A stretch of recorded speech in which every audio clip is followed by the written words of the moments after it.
नमस्कार दोस्तों, मैं हूं आपका दोस्त रोहितास यादव। आज बात करेंगे कुछ ऐसे कॉइन्स की जो देखिए मैंने कल अपने दूसरे चैनल पर बताए थे। बाइनेंस ने जो होल्डिंग कर रखी है उनके बारे में। तो एक वीडियो भी आपको कल मिला था उस पर, यानी दूसरा चैनल मेरा क्रेजी क्रिप्टो मिंटू पर। वहाँ आपको 8-10 कॉइन के बारे में मैंने बताया था। और भी बहुत सारे कॉइन हैं। तो देखिए जो भी बाइनेंस की होल्डिंग है, चाहे वो थोड़ी है या ज़्यादा है, मैं केवल वही कॉइन्स या टोकन्स जो भी हैं वो मैं आपको धीरे धीरे बताऊंगा। तो यहाँ पर आज मैं आपको 20 ऐसे टोकन हैं जो बाइनेंस के पास हैं, होल्डिंग में हैं, जो बाइनेंस ने एक तरह से खरीद के अपने पास रख रखे हैं, ऐसे कॉइन्स के। और आपको 20 कॉइन और बताता हूँ।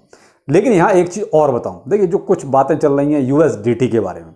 देखिए यूएसडीटी कहीं नहीं जाने वाला, वो एक स्टेबल कॉइन है। और उसके बारे में देखिए पहले भी चर्चाएं चल चुकी हैं। ये शायद पीछे अपने मई जून की बात रही है, तो तब भी कुछ नहीं हुआ था। तब भी यही था सब कि 0.99 या 97 तक डॉलर तक जाता है, उसके बाद ऊपर आ जाता है। तो देखिए वो एक स्टेबल कॉइन है और उसको न तो बाइनेंस चाहेगा कि ये डीपेग हो जाए या ये क्रैश हो जाए, और ना ही कोई और दूसरा बड़ा एक्सचेंज या बड़ा कहते हैं मालिक एक तरह से क्रिप्टो करेंसी में जो हैं बड़े बड़े लोग, वो कोई नहीं चाहेगा कि यूएसडीटी जे क्रैश हो, क्योंकि उसका क्रैश होना मतलब बहुत बड़ी तबाही।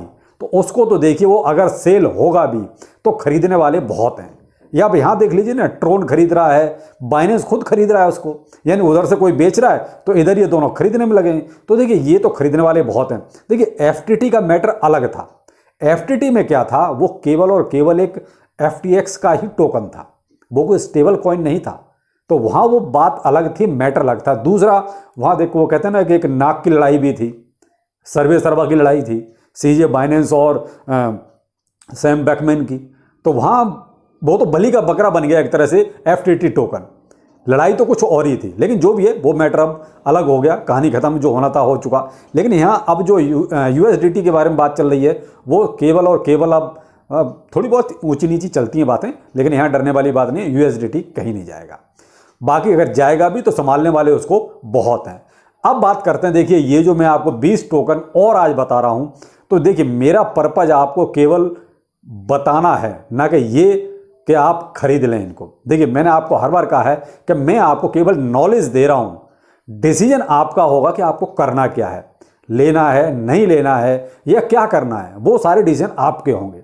मैं आपको केवल, देखिए मैंने कहा ना कि जब मैं अपना नुकसान नहीं कर सकता तो मेरी कोशिश ये है कि मेरे जो व्यूवर हैं, जो दर्शक हैं, उनका भी नुकसान नहीं होना चाहिए। ऐसे तो 21,000 क्रिप्टो करेंसी हैं, मैं कोई सा बता सकता हूं, लेकिन मेरी कोशिश वही है कि जो कहीं ना कहीं मजबूत लोगों के हाथ में है, वही चीज़ें मैं आपको ढूंढ के खोज के खोद के कहीं से भी ला के दूँ। तो वही था कि मैंने 8-10 जो आपको क्रेजी क्रिप्टो मिंटू चैनल पर बताए थे, और आज 20 जो है करीब इस चैनल पर बता रहा हूँ, अर्न विद रोहितास पर। और आगे भी जो जो और बड़े बड़े एक्सचेंज हैं, उन्होंने किस किस में कितनी होल्डिंग बना रखी है, वो भी मैं आपको समय समय पर बताऊंगा। क्यों? देखिए एक्सचेंजों ने अगर होल्डिंग कर रखी है तो फिर वो कॉइन में कहीं ना कहीं तो दम है। देखिए सीधी सी बात है, हम लोग तो छोटे छोटे हैं, लेकिन ये तो बड़े बड़े भाई, बड़े बड़े खेल, बड़े बड़े काम। तो वो यार किसी कॉइन में अगर हाथ डाल रहे हैं तो कॉइन में थोड़ी बहुत तो दम होगी, और वो इतनी आसानी से फिर ये डूबने भी नहीं देंगे। देखिए अगर वो डूबेगा तो इन्हीं के कारण से डूबेगा, वरना वो कॉइन वैसे नहीं डूबेगा। क्यों? बड़े बड़े लोगों ने होल्डिंग कर रखी है, तो वो डुबाएंगे तो खुद ही डुबाएंगे, और नहीं तो वो सेफ एंड सुरक्षित है। तो इसीलिए क्यों ना हम भी उसी में हाथ पैर मारें, क्यों खामखा ज़्यादा मगजमारी करें। तो चलिए आपको आज 20 कॉइन के नाम बताता हूं। मैंने पहले नंबर पर इसलिए यूएसडीटी को ही रखा। पहले पे USDT, XRP, chain link, light coin, file coin, near protocol, BUSD, USDC, Z T XTZ यानी कि तेजस, ठीक है, एटम और डाई। अच्छा मैं यहां पर आपको एक चीज और कहना चाहूंगा कि देखिए इसमें कुछ स्टेबल कॉइन भी हैं, तो वो देखिए आपको बताना जरूरी है कि उसके पास स्टेबल कॉइन भी मौजूद हैं। भाई जो भी टोकन और कॉइन हैं उनके अलावा स्टेबल कॉइन भी हैं, तो मैंने आपको अभी नाम बताना जरूरी समझा है, ठीक है। 11 नंबर ZEC यानी कि जेड कैश, मैकर यानी कि MKR, YFI, SNX, compound, ontology यानी कि ONT, यानी ऐसे ऐसे कॉइन हैं जिनके बारे में हम सोचते तक नहीं। अब देख लेना यहाँ एक चीज नई निकल के आई कि ऐसे ऐसे कॉइन एक्सचेंज लेके बैठे हुए, यानी कि उनको कहीं ना कहीं तो कोई पोटेंशियल दिखाई देगा होगा, तभी तो उन्होंने इस ओंटोलॉजी को लिया। भाई इसके बारे में तो मैंने आज तक नहीं सोचा, मैंने इसका नाम तक नहीं एक तरह सुना। क्यों? कभी इसके बारे में न किसी ने सुझाया, न मैंने कभी इसको सोचा समझा। लेकिन आज जब मैंने उसकी कुंडली खंगाली तब पता चला कि इसने ओंटोलॉजी में भी यानी कि खरीद कर रखा हुआ है। तो भाई कुछ तो होगा तभी रखा है। बैट, मैंने भी इसके बारे में कभी नहीं सोचा, लेकिन बाइनेंस ने रखा हुआ है इसको। बैंड, YFII, एक ये YFI था, ये YFII है, ठीक है। और EGLD यानी कि मल्टीवर्स एक्स। तो ये 4-5 कॉइन आप खुद देखिए, क्या आपने इनमें से नाम सुना था? तो भाई यही है कि जब खोजते हैं तो बहुत कुछ अंदर से निकलता है। तो वही है, खोजा तो देखिए 4-5 कॉइन बिल्कुल नए निकल के आए, जिनका हमने ज़्यादा जिक्र कभी सुना ही नहीं, लेकिन एक्सचेंज लेके बैठे हुए हैं। इसका मतलब है उन्हें कहीं ना कहीं कुछ थोड़ा बहुत तो पोटेंशियल नज़र आता होगा।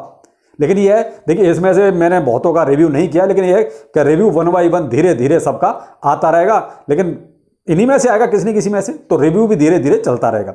लेकिन क्या है, पहले आपको कॉइन्स पता होने चाहिए कि किस एक्सचेंज ने कौन कौन सा ले रखा है कॉइन। तो आज 20 ये हो गए, 8 में आपको 10 पहले बता चुका हूं। तो लगभग बाइनेंस के मैंने 30 कॉइन आपको बता दिए कि बाइनेंस ने किस किस में पैसा लगा रखा है। अब यहाँ एक पर्पज है कि देखिए ये मैंने केवल आपको बताया है, मैंने वही कहा कि मैं कोई फाइनेंशियल एडवाइजर नहीं हूं आपका। मेरा काम है आपको एक अच्छी चीज कहीं से भी ढूंढ के लाओ, आपके लिए अच्छी चीज लाओ। वही रोज सिवाय नू उससे भी नहीं काम चलता ना। कुछ अच्छी चीजें, कुछ हटके, तो मेरा काम वही रहता है। आप देखिए मेरे उस पर उठा के मेरा हटके कुछ ना कुछ करने का मन करता है, तो वही चीज़ है कि मैं आपके लिए हटके कुछ ना कुछ अलग लाने की कोशिश करता हूं। तो यहां पर आप इनके बारे में सोच सकते हो, अपनी रिसर्च जरूर करें।